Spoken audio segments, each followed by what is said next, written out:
아멘. 감사합니다. 오늘 본문 배경은 기원전 539년으로 합니다. 바벨론이 멸망하는 당일에 있었던 역사적 사건을 배경으로 하고 있습니다. 바벨론 왕 벨사살이 귀족들, 왕후들, 후궁들 천여 명을 모아 잔치를 벌였습니다. 과거 느부갓네살 왕이 예루살렘 성전에서 탈취해온 성전 기물들, 금그릇에 술을 담아 마시다가 손가락들이 나타나 왕궁 벽면에 글자들을 기록했습니다. 이에 경악한 벨사살 왕이 큰 포상을 약속하고 나라의 지혜자들을 동원했지만 풀지 못하자, 오늘 본문 앞에 구절입니다만 10절입니다.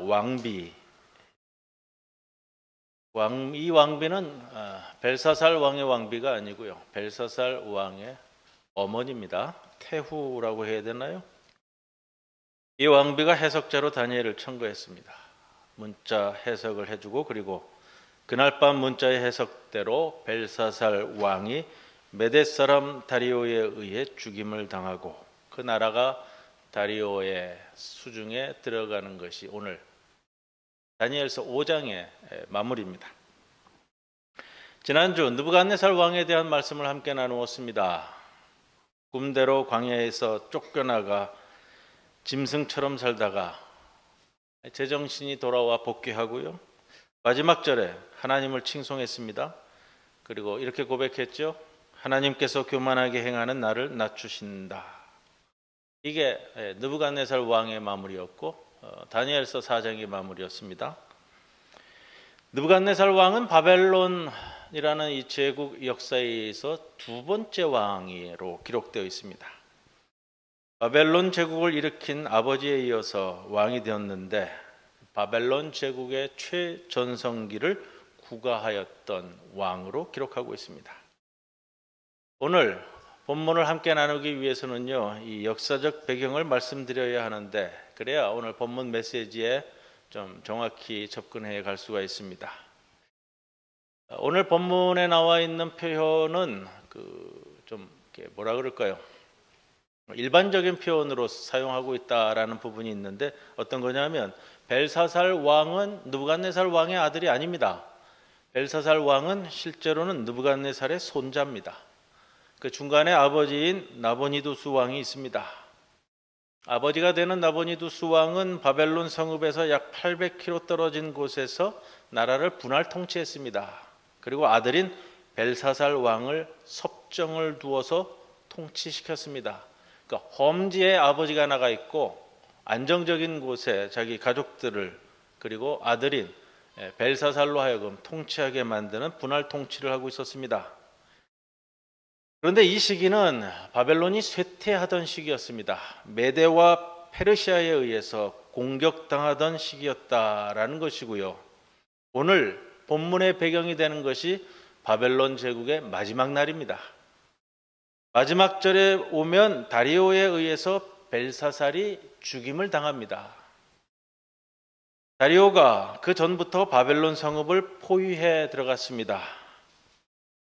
벨사살의 아버지인 나보니두스도 패배시키고 바벨론 성읍을 포위하였는데, 그 포위된 채로 2년이 흐르고 있었던 시점입니다.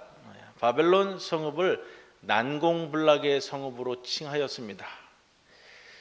성벽이 2개였다고 그래요. 고대 시대의 성벽은 우리가 영화에서 보면은 그 공성전 이루어지는 그런 모습들을 보게 되잖아요. 벽이 보통 한 개로 이루어진 것이 아니고, 이런 바벨론 제국 같은 경우에는 내벽과 외벽, 2개의 이중 성벽을 가지고 있었다고 그래요. 내벽 두께가 한 7m 정도, 또 외벽 두께는 한 4m 정도 이렇게 되어지는데 상당히 두꺼운 겁니다. 그리고 벽 하나에 가운데에다가 이제 흙을 채워가지고, 공성전에 보면 이렇게 돌이 던져지고 날아가가지고 성벽을 이렇게 파괴하고 할 수 있는 그런 벽들이 아니라고 그래요. 느부갓네살 왕 때에 이 바벨론 성읍을 더욱더 보강을 했는데, 어느 정도였냐면은 성벽 위의 길로 전차 2대가 달릴 수 있는 넓이로 확장시켰다고 합니다. 또 20m마다 이 성벽에는 방어탑이 있었다고 그래요. 성벽 길이는 확장되었을 때를 기준으로 해서 한 27km 정도, 넓이로 따지니까 한 1,500만 평 정도 되더라고요. 제가 좀 검색을 해봤어요. 이 바벨론 성읍의 크기가 어느 정도나 될까? 여러분, 우리가 생각하는 이 남산에 있는 산성이라든지 자성대 공원에 있는 산성이라든지 금정산성이라든지 이런 규모하고는 비교할 수 없는 규모예요. 성벽의 길이가 27km니까 제가 넓이를 재보니까요 1,500만 평인데 가장 쉽게 접근할 수 있으면은 우리 부산의 해운대구 크기예요. 금정구는 좀 더 크더라고요. 해운대구가 딱 그 정도 크기. 그러니까 해운대구 정도의 크기를 가지고 있는 성읍이었다라는 건데 그 가운데 강이 흘렀다고 합니다. 해운대구 크기 정도 되니까 그 가운데 강이 흘러도 충분했었던 것 같아요. 일종의 하나의 도시예요, 도시. 메데와 페르시아에 의해서 포위되었다고는 하지만 포위되기 전에 모든 군대와 백성들을 성곽 안으로 다 불러들이는 거예요. 몇 년치 식량을 다 정립해 놓고 그리고 도시 기능이 그 안에서 다 유지되는 거예요. 가축도 기르고 농사도 짓고 대장간도 있고 뭐도 있고 다 있는 거예요. 그런 시스템이었기 때문에 2년 동안 포위된 상황에서도 끄떡 안 하고 버텼습니다. 그래서 오늘 본문에 오면 오늘 잔치가 귀족 1,000명을 불러들여 가지고 2년 동안 포위되었지만 이 포위당한 비상사태에도 잔치를 벌일 수 있는 거예요. 성내에 있던 국민들을 안심시키고 왕권 강화 목적으로 이루어진 잔치로 보입니다. 우리 끄떡없다. 메데와 페르시아가 연합군으로 왔는데 우리 끄떡없다. 대항할 충분한 역량을 갖추고 있다. 이 보여주는 잔치입니다. 느부갓네살이 바벨론에 이루어 놓은 것을 생각하면 어마무시한 것이기 때문에 그 손자인 벨사살 왕이 이렇게 버티고 있는 것이 사실인데, 여러분 독일 속담에 이런 표현이 있어요. 끝이 좋으면 모든 게 좋다. 셰익스피어가 이 표현으로 조술한 시곡도 있더라고요. 끝이 좋으면 모든 게 좋다. 이 말의 표현이 여러분 좀 오해되어지지는 않아야 하는데, 성경에도 보면 아브라함, 야곱, 요셉 모두 다 끝이 좋아 다 좋은 인물들이 많이 있습니다. 그렇게 말할 때는 지금 어렵고 여러분 고난 중에 있다 하더라도 다시 한번 힘냅시다 할 때 인용해서 사용할 수 있는 표현일 것 같습니다. 우리는 신앙적으로 이렇게 표현하고 싶어요. 그 훗날 여러분 되돌아보면서 처음보다 끝이 더 좋은 인생 살았다. 여러분 보시잖아요. 주변에서 인생의 끝이 아름답기가 얼마나 어려운지 그런 인생들을 보게 됩니다. 이전에 우리가 얼마나 철딱서니 없이 살아왔는지 모르지만 끝이 좋으면 다 좋으니 여러분 지금부터라도 남은 인생을 잘 살아가면 된다는 도전의식을 갖추기 바랍니다. 이런 맥락에서 오늘 본문의 벨사살 왕은 참 비참한 왕입니다. 본문 표현으로 보면 1절에 벨사살 왕이 그의 귀족 1,000명을 위해 잔치를 베풀고 먹고 마시는 왕인데, 여러분 1,000명의 귀족을 불러다가 왕이 직접 다 먹고 마시게 하는 거예요. 동원할 수 있는 여력이 그만큼 되는 거고요. 그만큼 능력이 돼야 감당할 수 있는 거잖아요. 그런데 그날 밤에 비참하게 살해당하는 것으로 그의 인생이 마무리 짓게 되어집니다. 여러분 이 모습이 벨사살 왕의 인생 유학이에요. 처음에는 1,000명 잔치를 벌일 수 있는 능력자지만 그날 밤에 죽는 인생. 그렇다면 벨사살 왕은 이렇게 어떻게 하다가 이런 비참한 인생이 되었을까? 오늘 본문을 보면서 그걸 우리가 보실 수 있으셔야 됩니다. 그가 저지른 치명적인 잘못이 무엇이었길래 그의 인생이 이렇게 마무리되어질까? 그것이 오늘 다니엘서 5장을 통해 하나님께서 우리에게 주시는 말씀입니다. 본문 가운데 벨사살 왕이 천여 명의 귀족들을 불러서 잔치를 배설하는데 그 잔치 자리에서 충격적인 사건이 발생했지요. 손가락들이 나타나서 왕궁 촛대 맞은편 석회벽에 글자를 써 내려갔습니다. 무서운 일이잖아요. 여러분 한번 상상을 해보세요. 한참 잔치를 즐기는데 손가락이 나타나가지고 벽에다가 막 글씨를 쓰는 거예요. 무슨 글씨인지 모르겠는데. 벨사살 왕이 주술가와 점성가, 지혜자를 불렀습니다. 그의 글자의 뜻을 알아내라. 그 글자를 깨달아 해석하는 사람이 없었습니다. 그래서 결국 다니엘이 불려 나오는데 그 해석을 말하기 전에 다니엘은 선대왕 느부갓네살 왕의 교만을 언급하고 있습니다. 오늘 본문 20절 보십시오. 마음이 높아지며 뜻이 완악하여 교만을 행함으로 그의 왕위가 패한 바 되며 그의 영광을 빼앗기고. 이 본문의 말씀은 우리가 지난주일에도 함께 나눈 말씀입니다. 그리고 이어지는 말이 다음과 같습니다. 22절에 벨사살이여 왕은 그의 아들이 되어서 이것을 다 알고도 아직도 마음을 낮추지 아니하고 도리어 자신을 하늘의 주제보다 높이며. 이 문장에 오면 벨사살이 어쩌다가 이런 비참한 인생이 되었는지 그 이유가 한 단어로 나옵니다. 오늘 제가 그 단어를 제목으로 잡았어요. 이것을 다 알고도. 왜요? 여러분, 이것을 다 알고도. 선왕인 느부갓네살 왕처럼 교만해지면 어떤 인생이 된다는 것을 보고 듣고 느꼈음에도 불구하고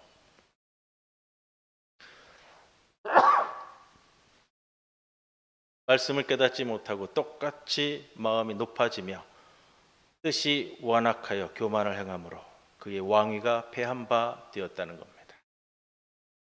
이것을 다 알고도. 이 표현이 참 무서운 표현입니다, 여러분. 느부갓네살 왕은 바벨론 제국에서 최전성기 왕입니다. 아시리아의 산헤립이 함락시키지 못한 예루살렘 성을 바벨론의 느부갓네살 왕은 함락시켰습니다.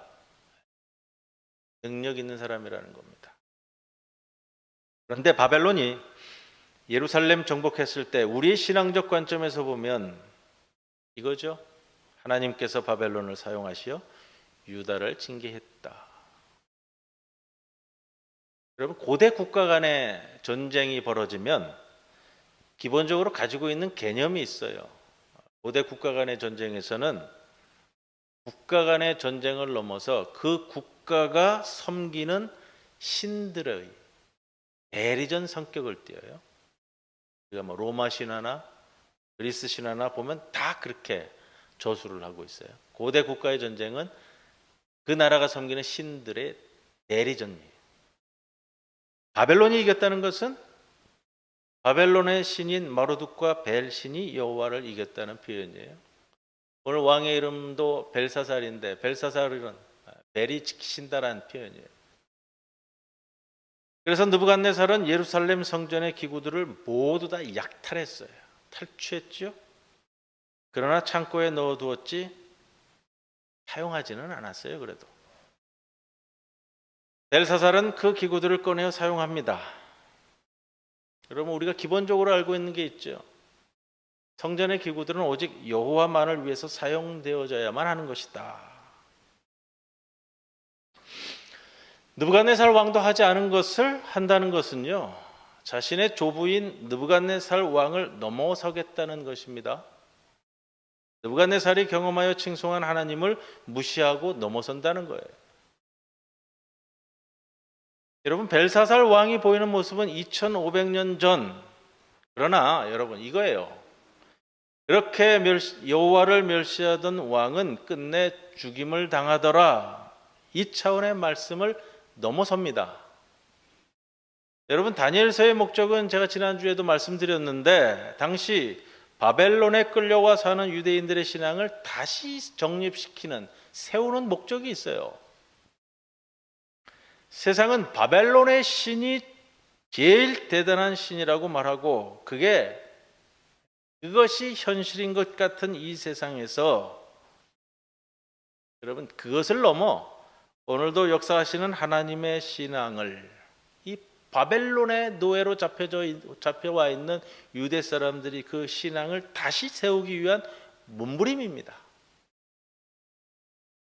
동일하게 오늘날 바벨론과 같은 이 세상을 살아가는 성도들에게 벨사살과 같이 내 주 되신 하나님을 무시하고 교만하게 사는 것이 어떤 결과를 초래할 것인가를 일러주는 종말론적 관점의 지침입니다.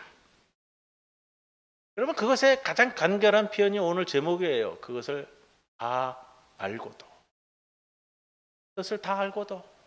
너희 다 알지 않느냐라는 거죠. 여러분 다 아시잖아요. 여러분 모르세요? 평생을 신앙생활을 해오면서 어떻게 내가 신앙생활을 해야 될런지 모르세요? 안 들으셨어요? 못 보셨어요? 말씀 생활 어떻게 해야 되는지, 기도 생활 어떻게 해야 되는지, 묵상 어떻게 해야 되는지, 봉사 어떻게 해야 되는지, 예배를 어떻게 드려야 되는지, 그것을 다 알고도.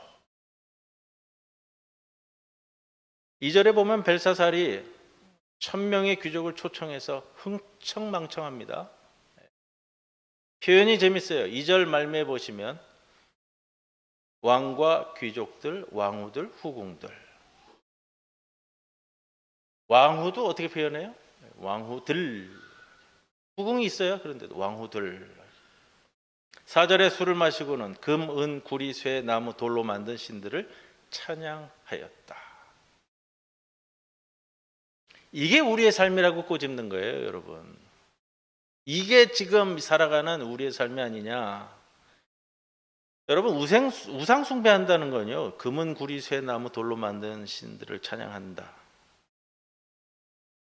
여러분, 우리가 선앙당 앞에 가서 손 비비는 게 우상 숭배가 아니에요, 지금. 뭐죠? 2022년을 살아가면서 우리에게 있어서 우상 숭배는 하나님 아닌 것에 우선순위를 두면 그게 우상 숭배예요. 주일 성수해야 된다. 주일 성수에 대해서 여러 가지 말씀 나눌 수 있겠지만 이 시간 온전히 하나님께 드려진 시간이라면 나의 삶에 있어서 최우선순위가 되어지는 시간이 이 시간인데, 아이고 주일이고 교회고 뭐거나 캠핑 가겠다. 내 삶의 우선순위는 거기에 있는 거예요. 그게 나에게 우상이 되는 거예요. 최우선순위니까. 그걸 보는 하나님의 마음이 어떻겠느냐라는 거죠. 하나님께서 그러죠. 하다 안 되니까 이제 직접 벽에다 글로 써서 일러주시는 거예요. 메네 테켈 우파르신. 하다 안 되니까 이제 글까지 써가지고서는 눈에 보이도록 하는 거예요.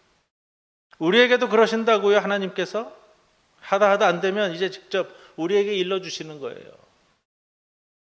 내가 기도하다가 문득 다가오는 말씀, 내가 찬양 부르다가 갑자기 나에게 다가오는 가사, 설교 말씀 중에 연관되어 내 심령에 떠다니는 구름들,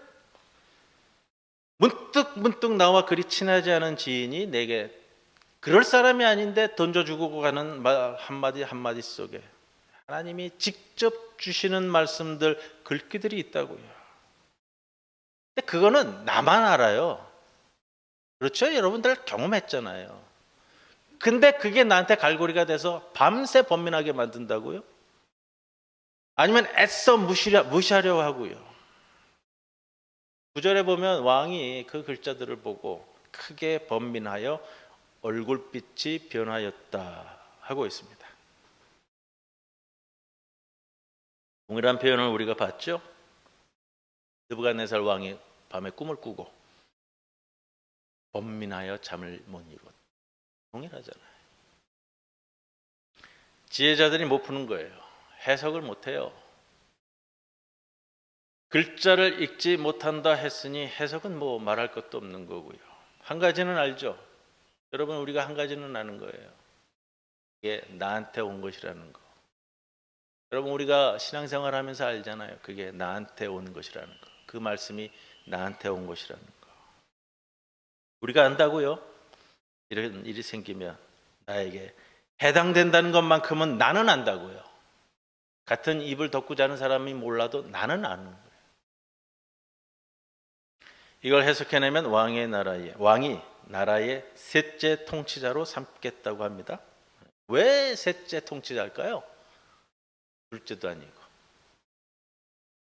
아버지가 있잖아요. 아버지인 왕이 있고 아도니누스가 이미 있고요. 죽지 않았어요. 자기는 아들로서 섭정왕이기 때문에 바벨론의 넘버 2예요. 지금 벨사살이 실제로는.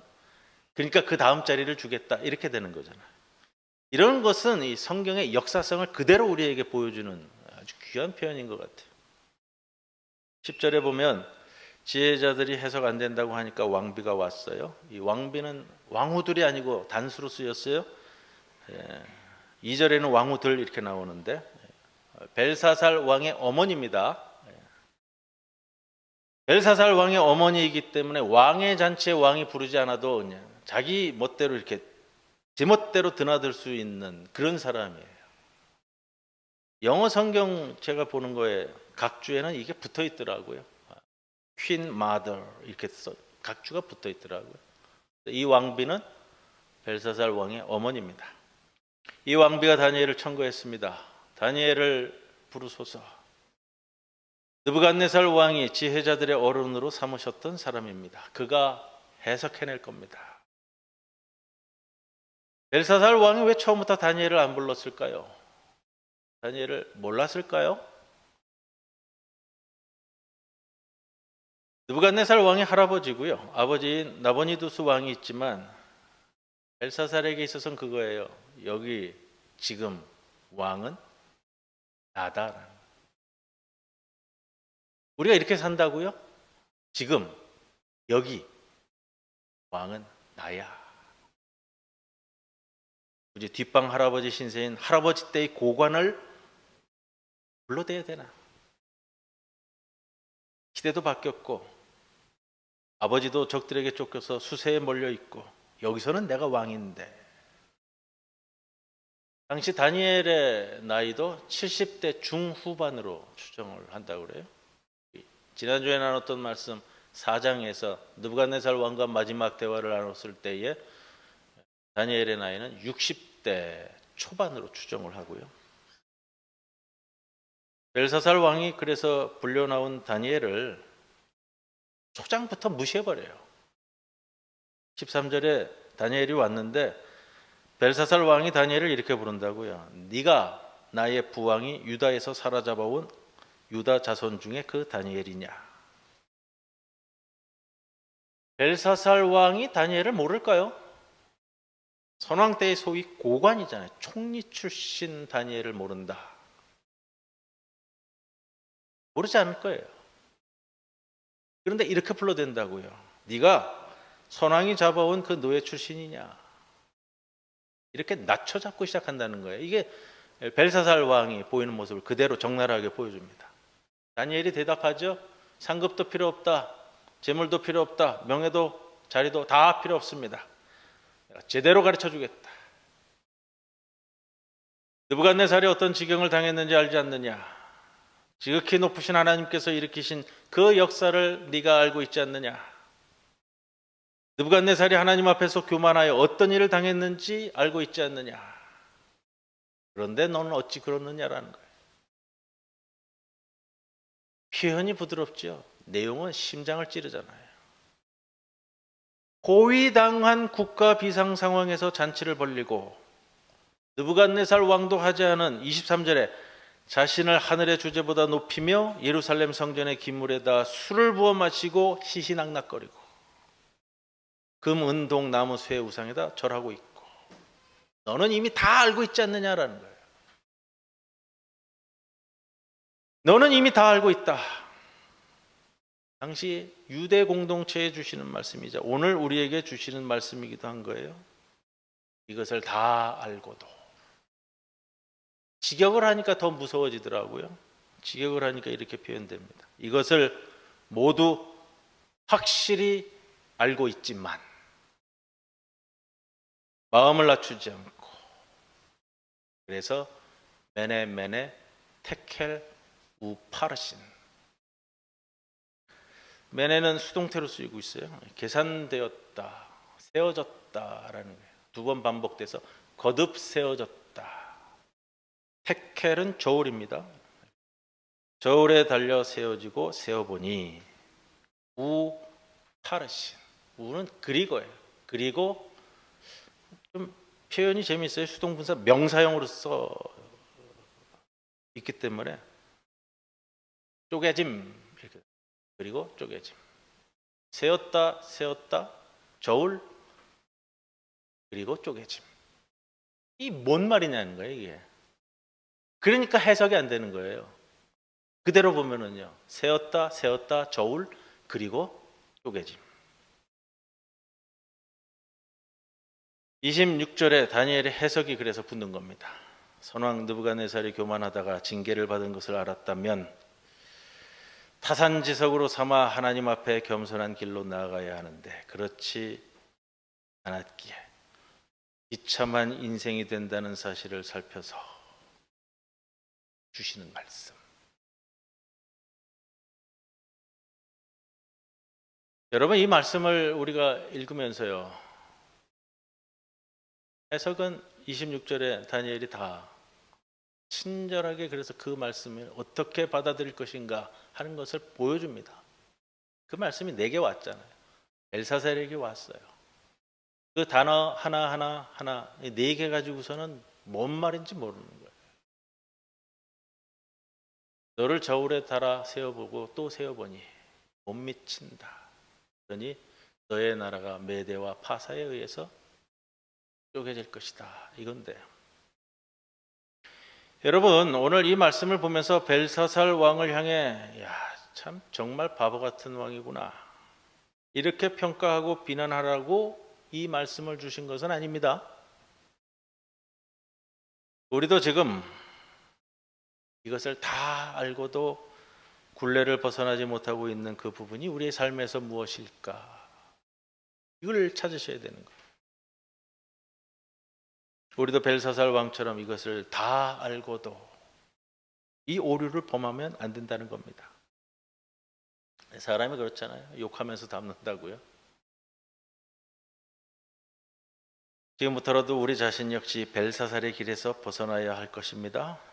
주님이 우리를 향해서 준엄한 경고를 하신 말씀이 있어요. 누가복음 21장 34절인데 너희는 스스로 조심하라. 그렇지 않으면 방탕함과 술 취함과 생활의 염려로 마음이 둔하여지고 뜻밖의 그 날이 덫과 같이 너에게 임하리라. 종말론적인 표현이고요, 항상 조심스럽게 살아가야 하는 신앙인의 자세를 일러주는 말씀입니다. 아직 우리에게 기회가 있습니다. 느부갓네살의 교만의 길, 벨사살 왕의 다 알고도 그래서 가지 않을 기회가 있습니다. 느부갓네살이 하나님의 성물을 탈취하여 창고에 처박아두는 악행을 저질렀다면 벨사살은 그 성물을 술잔으로 사용하며 하나님을 조롱했습니다. 느부갓네살은 교만의 자리에 빠졌다가 하나님의 징계를 받고 정신 차리고 돌아섰지만 벨사살은 그렇지 못하고, 한마디로 표현하면 그거죠, 망했어요. 망했다고요. 2500년 전 바벨론 사회에 사는 유대인들을 각성시키는 오늘의 이 말씀이, 여러분, 지금 우리의 삶에서 하나님이 주시는 경고의 메시지로 가슴에 담지 못하고 깨닫지 못하면 우리도 동일하다는 겁니다. 하나님 앞에 겸손하다는 것은 일상 속에서 하나님을 두려워하는 삶을 산다는 겁니다. 여러분, 주변에 어떤 분이 정직하지 못하여 고난 속에 있다면 그것은 그 사람을 조롱하라고 내게 보이시는 것이 아닙니다. 그것을 하나님이 내게 주시는 메시지로 받는 것이 일상에서 하나님 앞에 겸손한 자의 태도가 될 것입니다. 여러분, 교만이 무엇입니까? 우리 뿌리 되시는 하나님을 무시하고 내 힘으로 이것들을 이루었고 또 앞으로도 그렇게 살아가겠다고 의시되는 것, 그거 아니겠어요? 다 안다고요. 네, 다 안다고요. 하나님은 우리의 그 교만을 깨뜨리시기 위해 다니엘서를 통해 느부갓네살 왕의 교만도 보여주시고 벨사살의 마지막 삶도 보여주십니다. 지난주 말씀 중에 이런 말씀을 드렸어요. 고난 중에 깨닫는 것이 없으면 그 고생은 정말 고생만 하다가 고생으로 끝난다고요. 고난을 통해 깨달음을 얻은 느부갓네살은 4장 말미에 그러므로 지금 나 느부갓네살은 하늘의 왕을 찬양하며 칭송하며 경배하노니 그의 일이 다 진실하고 그의 행하심이 의로우심으로 교만하게 행하는 자를 그가 능히 낮추심이라 라고 고백했습니다. 여러분, 내가 내 힘으로 무언가를 자꾸 이루어가겠다라고 한다면 그게 교만이에요. 그죠? 하나님의 하나님 되심을 인정하시고 그 하나님을 찬양하십시오. 이것이 교만하지 않을 말씀입니다. 이 척박한 이 세상에서 너무 나 자신을 내세우려고 애쓰지 마십시오. 여러분, 내가 애쓴다고 모든 게 다 내 뜻대로 그렇게 이루어지던가요? 그저 우리의 근원 되시는 하나님 곁에 머물러서 그분과 더불어 살아가시면 됩니다. 옛말에 못난 나무가 마을을 지킨다고요. 잘난 나무는 어디 갔어요? 다 팔려나가잖아요. 자기가 잘나면 하나님 곁을 벗어나 자꾸 나가려고만 해요. 나 못났습니다 하고 하나님 곁에 붙어 계시면 마을을 지키며 굳건히 평안 서 있게 되는 겁니다. 여러분, 다음 주일 성경 강림 주일인데 오늘 주신 말씀을 통해 성령의 은혜로 이 깨달음이 성도 여러분들에게 모두에게 임하시기를 주님의 이름으로 간절히 축원합니다.